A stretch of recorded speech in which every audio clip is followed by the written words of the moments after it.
بسم اللہ الرحمن الرحیم۔ السلام علیکم۔ پروگرام آپ کی صحت میں ہوں آپ کا میزبان ڈاکٹر منصور نورانی۔ ناظرین، آج ملیریا اور ڈینگی بخار کو ہم یہاں ڈسکس کریں گے۔ جنوب ایشیا کے اس خطے میں، جس میں ہمارا ملک بھی شامل ہے، یہ دونوں امراض بہت ہی عام ہیں۔ ملیریا تو ہمارے لوگوں کو سارا سال ہی بیمار کرتا رہتا ہے، جبکہ ڈینگی بخار صرف موسم سرما میں شدت اختیار کرتا ہے۔ ان دونوں امراض یعنی ملیریا اور ڈینگی بخار پر گفتگو کرنے کے لیے ہم نے آج اپنے اسٹوڈیوز میں جن معزز مہمانوں کو مدعو کیا ہے وہ ہیں consultant physician professor doctor Rukhsana Abdul Sattar صاحبہ، اور ان کے ساتھ تشریف فرما ہیں consultant physician assistant professor doctor Muhammad Umar Sultan صاحب۔ آپ دونوں مہمانوں کی آمد کا شکریہ۔ ہم آپ کو اپنے اسٹوڈیوز میں خوش آمدید کہتے ہیں۔ تو آئیے پروگرام کا آغاز کرتے ہیں اور سوال پوچھتے ہیں ڈاکٹر رخسانہ عبدالستار سے کہ یہ ملیریا کس قسم کا بخار ہے، اس کی کیا پہچان ہے، اور ایک عام آدمی جسے یہ لاحق ہو جائے تو وہ کیسے پتہ کرے گا کہ اسے ہونے والا بخار ملیریا ہی ہے؟ جی ڈاکٹر صاحبہ۔ جی، ملیریا چونکہ بہت کامن بخار ہے اور ہر انسان کو سال میں 2 سال میں ایک دفعہ ہوتا ہے۔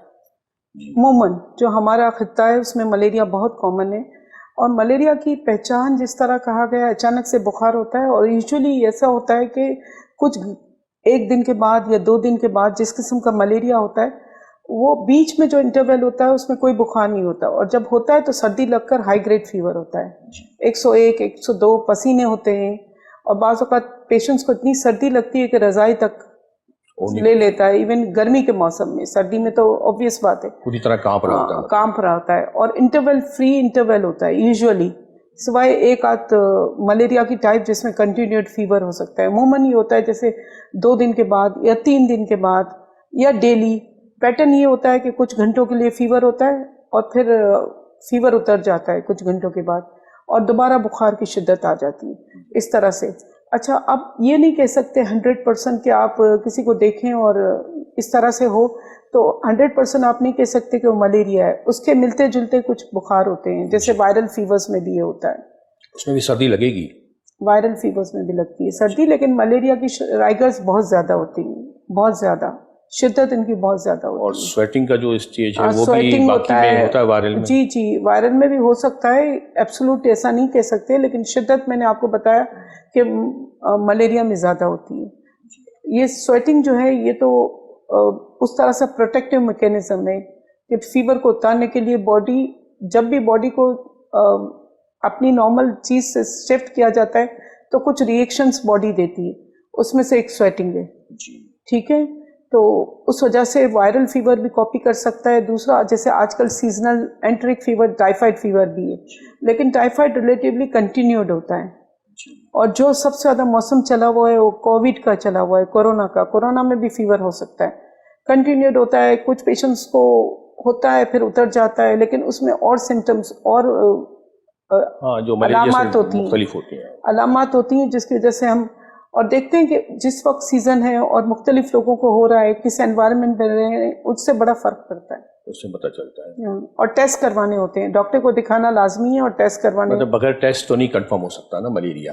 جی نہیں ہو سکتا، جیسا کہ عام آدمی سمجھ رہے ہوتے ہیں کہ ہم پہچان گئے ملیریا کو اور اپنے طور پہ دوائی لینا شروع کر دیتے ہیں۔ وہ یہ ہے کہ چونکہ ملیریا اتنا کامن ہے کہ یہ پریکٹس میں دیکھا گیا ہے کہ عام آدمی خود ہی میڈیکل اسٹور سے جیسے ریسوچین، کلوروکوئن اور فارمیسسٹ دے دیتے ہیں، کیونکہ وہ اتنی یوز ہوتی ہے، اور ملیریا اتنا کامن ہے کہ ہر انسان میجورٹی یہ کوشش کرتا ہے کہ خود ہی دوائی لے کر ٹھیک ہو جائے، اور ہو بھی جاتا ہے، ایسا نہیں ہے کہ نہیں ہوتا، جب تک کمپلیکیشنز نہ ہو سمپل ملیریا ٹھیک ہو جاتا ہے دوائی سے آرام سے۔ ڈاکٹر محمد عمر سلطان صاحب، اب میں آپ سے پوچھوں گا کہ یہ ملیریا کس جراثیم سے یا کس پیراسائٹ سے ہوتا ہے؟ اس وجہ کیا ہے؟ کس مطلب مچھر کے کاٹنے سے ہوتا ہے؟ تو وہ مچھر کون سا ہوتا ہے؟ بسم اللہ الرحمن الرحیم۔ اس میں دیکھیں، ملیریا کا جو ویکٹر ہے وہ اینوفلس ماسکیٹو ہے۔ اس کے کاٹنے سے یہ ملیریا فیور یا ملیریا کی بیماری ہو جاتی ہے۔ یہ اس کے جو وائرس، اس کا جو پیراسائٹ ہے اس کا نام ہے پلازموڈیم۔ اس کی 5 ٹائپس ہیں، اس میں ویویکس، اوویل، ملیریا، فیلسیپارم اور نلیسکی۔ اس کی جو اوپر کی 4 ٹائپس ہیں وہ ہیومن بینگس کے اندر ملیریا بخار کی وجہ بنتی ہیں. ہمارے پارٹ آف دا ورلڈ میں جو پلازموڈیم ویبیکس یا اوویل ہیں یہ زیادہ کامن ہے.